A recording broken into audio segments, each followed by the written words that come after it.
હું છું ધારા, નો યોર ગુજરાતમાં તમારી સાથે. અને આજે જે મેં તમને વાત કરી કે આજે સવારનો ગરમા ગરમ નાસ્તો ક્યાં મળવાનો છે એ તમારી સાથે હું શેર કરવાની છું. અને આપણે છીએ અમદાવાદની અને સાથે 100 વર્ષ જૂની બ્રાન્ડ, એટલે અમદાવાદની જ નહીં પણ સુરતની આમ તો વખણાય છે, પણ અમદાવાદમાં છેલ્લા ઘણા વર્ષોથી છે.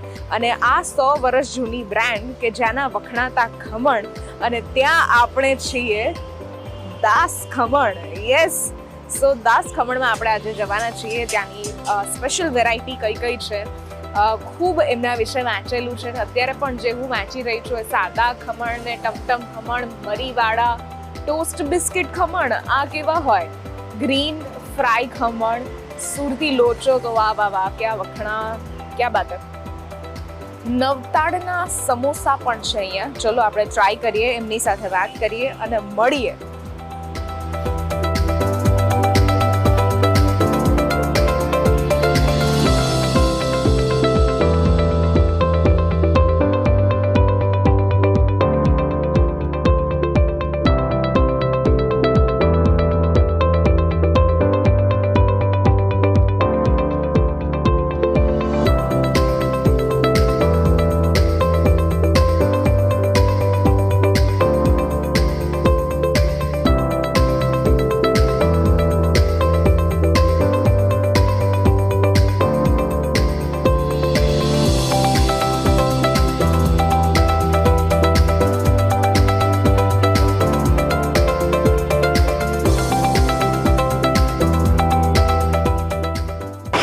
સો this is the place Das Khaman. અને જ્યાં હું અત્યારે ઊભી છું ત્યાં અલગ અલગ હવે ખમણ જે છે એ આવવાના છે. મને ફેસિનેટિંગ જે લાગ્યું એ અહીંયાનું જે મેન્યુ છે એ જોઈને લાગ્યું કે એમાં બ્લેક પેપર ખમણ, એટલે કે કદાચ મરી નાખેલા ખમણ પણ હશે, સાથે ઈદડા.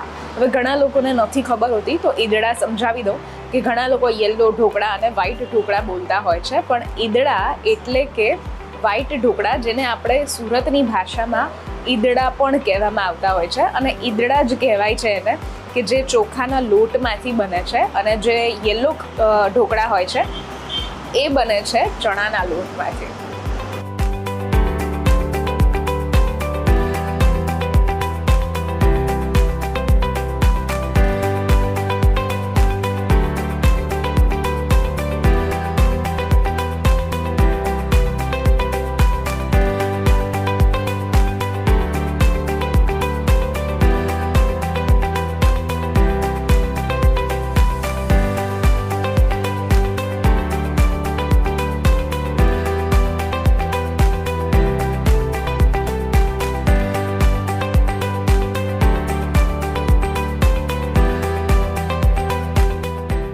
ખમણની વેરાયટી અને જાણે ખમણનો મેળો લાગ્યો હોય એવું છે અહીંયા.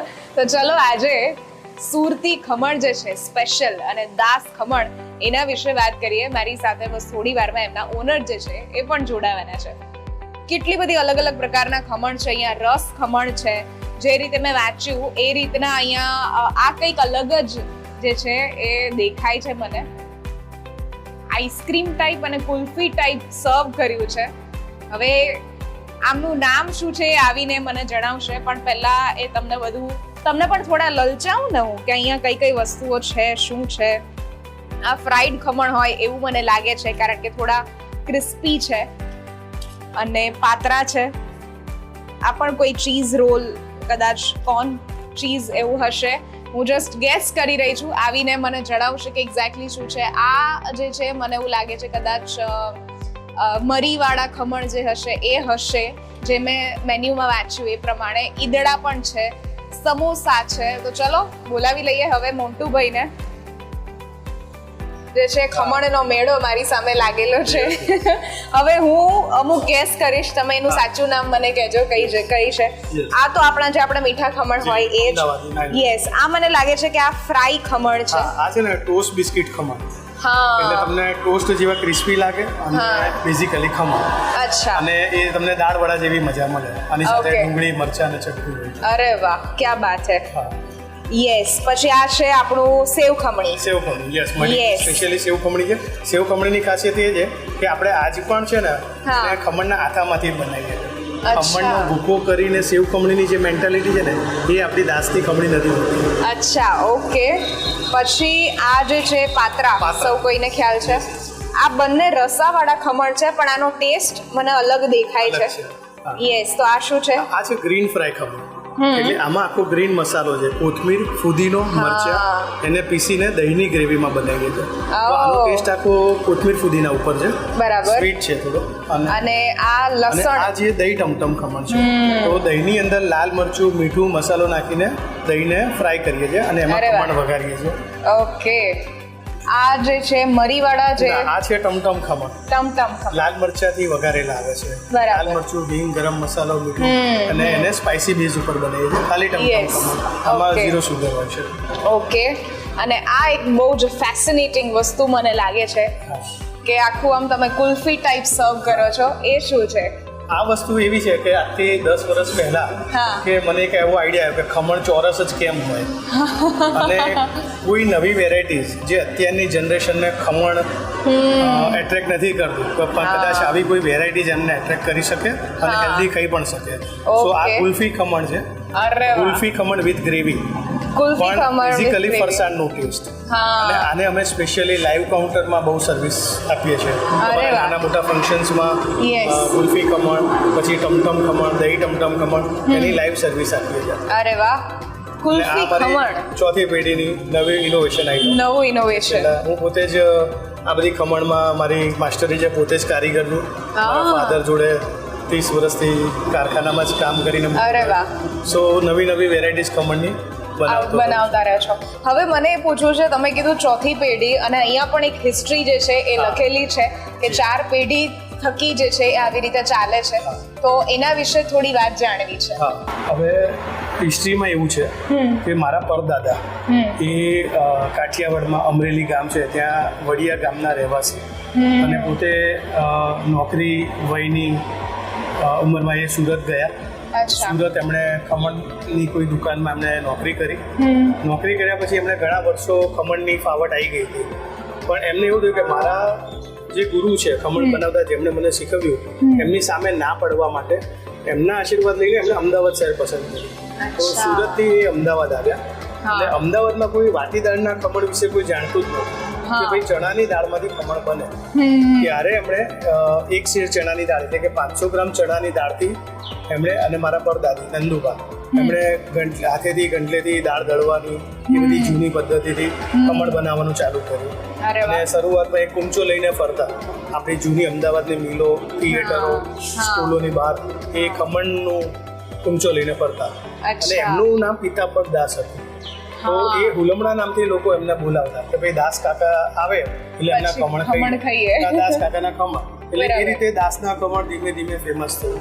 તો એ પહેલી પેઢી જ્યારે મારા પિતાંબર દાસ કાનજીભાઈ ઠક્કરજી મારા પરદાદા, પછી એમના દીકરા મોહનલાલ પિતાંબર દાસ ઠક્કર જે મારા દાદા, એમણે પછી વારસો સંભાળ્યો અને દાદા પછી મારા ફાધર ભરતભાઈ ને બધા ભાઈઓ એ રીતે એમણે વારસો સંભાળ્યો.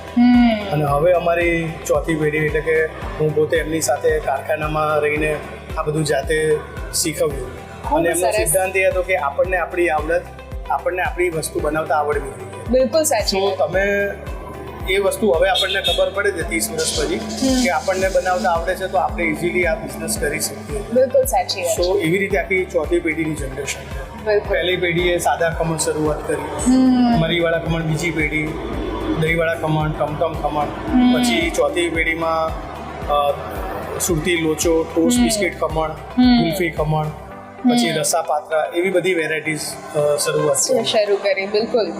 હવે આપણે ટેસ્ટ કરીએ આગળ. અને આ ખરેખર બહુ જ ઇન્સ્પાયરિંગ છે કે પરદાદાનો બિઝનેસ જે છે સંભાળતા હો છો. અને હવે અત્યારની જનરેશન એવી થઈ ગઈ છે કે દર 5 વર્ષે જનરેશન ગેપ હોય. પહેલા 20 વર્ષે થતો તો 10 વર્ષે, હવે દર 5 વર્ષે કંઈક નવું આવે છે. અને એમાં લોકોનો ટેસ્ટ, લોકોની ડિમાન્ડ, એ બધું જ સમજીને ચાલવું અને પેઢીને આગળ વધારવી બહુ જ મોટો બિઝનેસમેન માટે પણ ટાસ્ક હોય છે. અને એને તમે બહુ જ સરસ રીતે મેનેજ કરો છો અને અલગ અલગ વેરાયટી સાથે પીરસો છો. Thank you. તો ચલો હવે આપણે ટેસ્ટ કરવાની શરૂઆત કરીએ. સૌથી પહેલા ટોસ્ટ બિસ્કિટ ખમણ જે છે ત્યાંથી શરૂઆત કરીએ. ટેસ્ટ કરવાની વારી. અને સૌથી વધારે ફેસિનેટિંગ જે લાગે છે એ મને આ કુલ્ફી ખમણ જે છે એ લાગે છે. ચલો તો હવે ટેસ્ટ કરીએ. આનો ટેસ્ટ તીખો અને મીઠો મને બે દેખાય છે. હવે ટેસ્ટ કરીને જોઈએ. સ્વીટ એન્ડ સ્પાઇસી ગ્રેવી હોય છે અને એમાં ડીપ કરી નાખીએ છીએ. બાપરે, ગજબ. જે તમારો પેલું કહેવાય ને કે તમારો જો વિચાર છે એ ખમણ કેમ ચોરસ હોવા જોઈએ એમના માટે દેખાવમાં પણ સરસ અને સાથે ગ્રેવીથી જે દહીં અને સાથે મસાલા બધા ભેળવીને જે બનાવવામાં આવ્યા છે. હવે ટેસ્ટ કરીએ. થોડો ટેંગી ટેસ્ટ કર્યો. Biscuit khaman. Post biscuit khaman basically આપણા ખમણનો સ્વાદ અને તમને દાળવડા જેવી ટોસ્ટ. આ જો પેક કરીને લઈ જવા હોય હા, 2-3 દિવસ સુધી બગડે નહીં. ના, આ ખમણની લાઈફ આપણે સેમ ડે યુઝ કરવા માટે જ હોય છે. અને અમારા અમુક જૂના ગ્રાહક જે બોમ્બે દિલ્હીના હોય છે એ લોકો ફ્લાઇટમાં લઈ જાય, ફ્રીજમાં રાખીને 2 દિવસ ચલાવતા હોય છે. સો જનરલી આપણી રિસ્પોન્સિબિલિટી સેમ ડે ની. તે પણ બહુ અઘરું પડે ને કે સેમ ડે ઉપર બધો સ્ટોક જે છે ખાલી કરવાનો આપણે દિવસમાં 2 ટાઈમ એનું રો મટીરિયલનું મેન્યુફેક્ચરિંગ અને દિવસ દરમિયાન વઘારવાનું સતત ચાલુ જ હોય. એટલે ફ્રેશ જ ગરમ આઈટમ ગરમ જ આપવાની. હા. હવે આ ફુદીના વાળા ખમણ આપણે ટેસ્ટ કરીએ. ગ્રીન ખમણ ને? હા. કોથમીર, ફુદીનો, મરચાં, દહીંની ગ્રેવી. દહીં અને ફુદીનાનો અને સાથે જે લીલી ચટણીનો જે એક્ઝેક્ટ ટેસ્ટ હોય એ આમાં આવે છે. This is amazing. સાથે દહીં ટમટમ અને ખાલી દહીં વાળા. ઓકે, 1 by 1 ટેસ્ટ કરીએ. સુરતી લોચો તો કઈ રીતે ભૂલી શકાય જો આ બ્રાન્ડમાં આવ્યા હોય અને સુરતી લોચો આપણે ટેસ્ટ ના કરીએ. વાહ. સાથે કચુંબર પણ છે. કઈ જ બાકી રાખતા નથી તમે, એવું ને? આ જે છે એ શું છે? Cheese corn role. ઓકે, બહુ સરસ આઈટમ છે. ચીઝ પણ આપણે સ્ટાન્ડર્ડ ક્વોલિટીનું વાપરીએ છીએ જેથી આપણી ગુડવિલ સચવાય. આમાં પણ ઓરેગાનો અને ચીલી ફ્લેક્સનો ટેસ્ટ આવે છે. હા, ખૂબ સરસ. ચલો, થેન્ક યુ સો મચ. આજે મજા પડી તમારી સાથે વાત કરીને. અને પ્લીઝ વિઝિટ દાસ ખમણ જો તમે અમદાવાદમાં છો. અને લગભગ 7 અલગ અલગ જગ્યા પર આપણી બ્રાન્ચ જે છે અવેલેબલ છે. એટલે જ્યાં પણ તમે ઊભા રહો અને ખાલી એક સર્ચ કરી લો કે કઈ જગ્યા પર છે. ને આ વિડીયોના એન્ડમાં પણ તમને દેખાડવામાં આવશે કે કઈ જગ્યા પર દાસ ખમણ છે. સો તમે જઈ અને સર્ચ કરી શકો છો. અને ઇન્સ્ટા પેજ અથવા સોશિયલ મીડિયા જે પણ પેજ છે એને પણ તમે ફોલો કરીને એની અપડેટ્સ લઈ શકો છો કે નવી વેરાયટી એ લોકો કઈ લાવતા રહે છે. Thank you so much. Thank you.